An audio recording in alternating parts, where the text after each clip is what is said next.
Mangione with your live Pinpoint Doppler 12 Futurecast. Well, today was the day that many of us have been waiting for. Wall-to-wall sunshine, lots of people outside enjoying themselves. Maybe you were lucky enough to head over to the St. Patrick's Day Parade, and these were the temperatures that we reached today. We got up to 58 degrees. That number should actually say 58 for Providence, our official high temperature at the airport. Now, our record high temperature, I believe, right around 64 degrees. So we didn't break that record, but most of us probably don't care about that when we see temperatures like this. Westerly got up to 53 degrees and Smithfield got up to 54. Live Pinpoint Doppler 12, no precipitation showing up on the radar, so we zoom in to Colt State Park. You can see conditions very dry right now. I'm going to go into Futurecast mode and show you tomorrow morning. 9 o'clock in the morning, maybe you're going out for that bike ride here at Colt State Park. Temperature right around 40 degrees, so it's a little bit of a cool start, and then things warming up very quickly into Sunday afternoon. Here's a look at our weather headlines.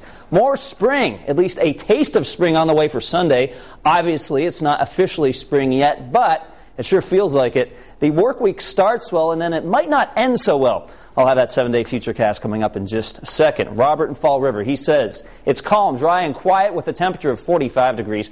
We're at 46 in Smithfield. Some breezes off of the water, lowering the temperatures a little bit here along the South Shore with 42 in Newport, 42 westerly, New Bedford at 46 degrees. But look at this, still hanging tough in the capital city with a temperature of 52 degrees.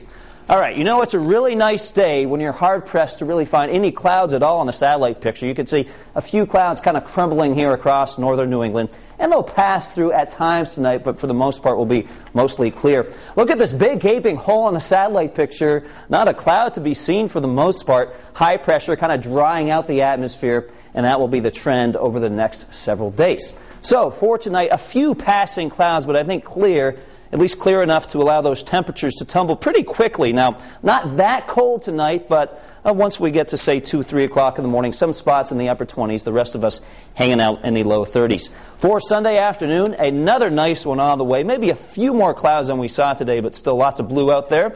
The sea breeze could develop a little bit along the shore, dropping our temperatures just a bit compared to what we saw today, but still a pretty nice afternoon to be outside. High temperatures 50 to 55 degrees. Along the South Shore tomorrow, breezes out of the west around 5 to 15 miles an hour.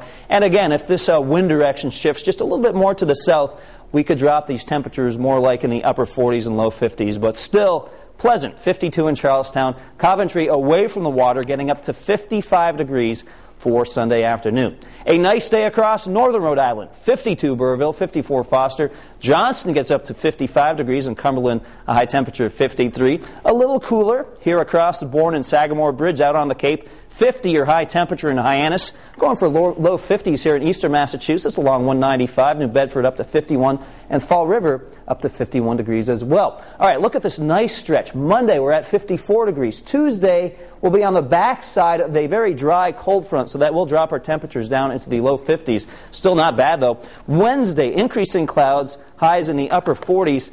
And then, yes, kind of a messy situation, at least a possible messy situation for the end of the week. Right now, a lot of the models are saying it's mostly a rain event, but I've seen this happen before where it turns out to be more of a snowy one. So possibly significant weather towards the end of the week. Make sure you tune in each and every evening and morning here on Eyewitness News. We will continue to update you on that situation for the end of the week. And, of course, if you want more updates, if this newscast is not enough, Catherine, you can always go over to WPRI.com for the latest weather updates. So a bad end to the work week. We're not looking forward to that. It ends worse than it starts, that's for sure. Well, we love today. Yeah, we'll take today, and tomorrow's another repeat. Absolutely, good. And coming up on Eyewitness